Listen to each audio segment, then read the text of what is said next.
অবশেষে ছেলেকে নিয়ে প্রথমবার ভিডিও শেয়ার করেছেন ঢাকাই সিনেমার জনপ্রিয় অভিনেত্রী পপি। 4 বছর পর নিজেই নতুন ভিডিও শেয়ার করেছেন চিত্রনায়িকা পপি। ছেলেকে আদর করছেন এই অভিনেত্রী, যে ভিডিওটি এখন অন্তর্জালে ব্যাপক ভাইরাল হয়েছে। ভিউয়ার্স, সম্পূর্ণ ভিডিওটি শুরু থেকে শেষ পর্যন্ত দেখে অবশ্যই আপনার মতামতটি জানিয়ে দিন। গেল কয়েক বছর ধরে বাংলা সিনেমা প্রেমীরা নায়িকা পপিকে খুঁজে ফিরছেন, তবে কোথাও পাওয়া যায়নি পপিকে। কারো কাছেই ছিল না নায়িকা পপির খবর। আর এই সময়ের মধ্যে পপিকে নিয়ে একের পর এক খবর বের হতে থাকে।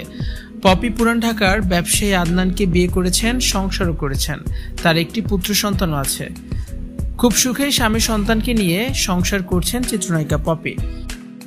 এমন খবরে সোশ্যাল মিডিয়ায় ব্যাপক আলোচনা হয়। অবশেষে সেই গুজবকেই সত্য প্রমাণ করেছেন চিত্রনায়িকা পপি।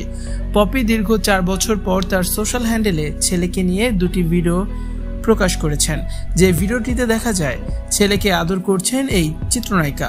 পপির ভিডিও দেখে যেন বিশ্বাসই করতে পারছিলেন না নেটাগারিকরা। পপি আড়াল ভেঙে সামনে এসেছেন, এ যেন এক অবাস্তব বিষয়। পপি তার স্বামী সন্তানকে নিয়ে বসবাস করেন পুরান ঢাকাতে। ছেলের পেছনেই পুরো সময় ব্যয় করতে হয় নায়িকা পপিকে। সম্প্রতি বাবা হারিয়েছেন এই জনপ্রিয় চিত্রনায়িকা। বাবাকে শেষবার দেখতে স্বামী ও ছেলেকে নিয়ে খুলনায় ছুটে যান চিত্রনায়িকা পপি। তবে সেখানেও আড়ালেই ছিলেন এই অভিনেত্রী। বাবার দাফন হওয়ার শেষ হওয়ার পরপরই ছেলে ও স্বামীকে নিয়ে দ্রুত স্থান ত্যাগ করেছিলেন পপি। সবাই যখন পপিকে খুঁজে ব্যর্থ, সেখানে পপি তার নিজের খবর দিয়েছেন। চিত্রনায়িকা পপিকে তার ছেলের সাথে দেখে চমকিত হয়েছেন তার অনুরাগীরা। পপি অচিরেই আবার বড় পর্দায় ফিরবেন এমন আশায় স্বপ্ন বুনছেন অসংখ্য অনুরাগীরা।